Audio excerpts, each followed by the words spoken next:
Hello, friends. Thank you for joining me for another bonus episode in this series in which I'm sharing our family's experiences in the last year of our daughter Hannah's life, which spanned from February 2008 through February 2009. My desire is to process through the events of those 12 months with a perspective that 16 years has brought, and to point people to hope in Jesus along the way. I'm grateful you've joined me. This is bonus episode number 41. The importance of prior preparation. There's nothing like a cancer diagnosis to pique one's interest in the subject of suffering.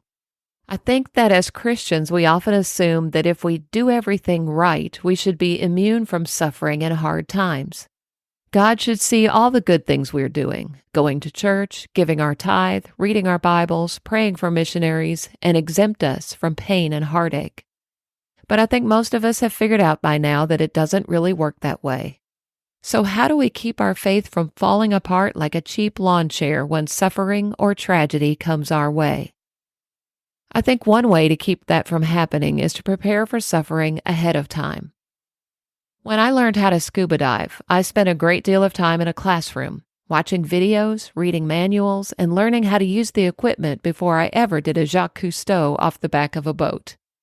And breathing through a regulator underwater, a totally unnatural feeling, was completely different than breathing through a regulator in my classroom at the Scuba-Doo dive shop. Without the prior preparation, it would have been easy to panic when taking that first breath underwater. But because I had been prepared, I was able to relax and survive that first diving experience. In the same way, spending some time consciously preparing for the suffering that will inevitably come into our lives enables us to survive it when it does come. So how do we prepare for unknown future events? Randy Alcorn devotes many pages to the importance of our worldview in his book, If God is Good, Faith in the Midst of Suffering and Evil. I love what he says about God's omniscience. Quote, God knows everything, including every contingency, and He knows what is ultimately best in ways we cannot.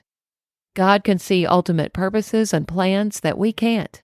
He can know it is better for someone to die now rather than later.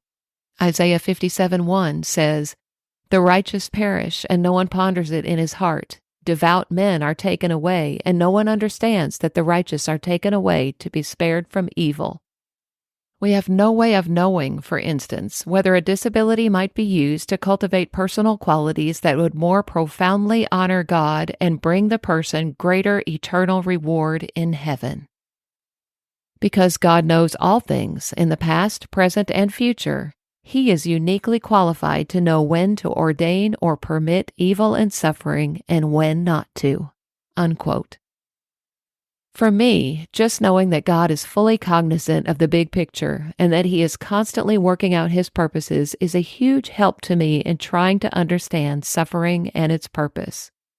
We would never, ever have chosen for Hannah to be diagnosed with brain cancer at the tender age of 16. But in His total omniscience, He permitted that in her life.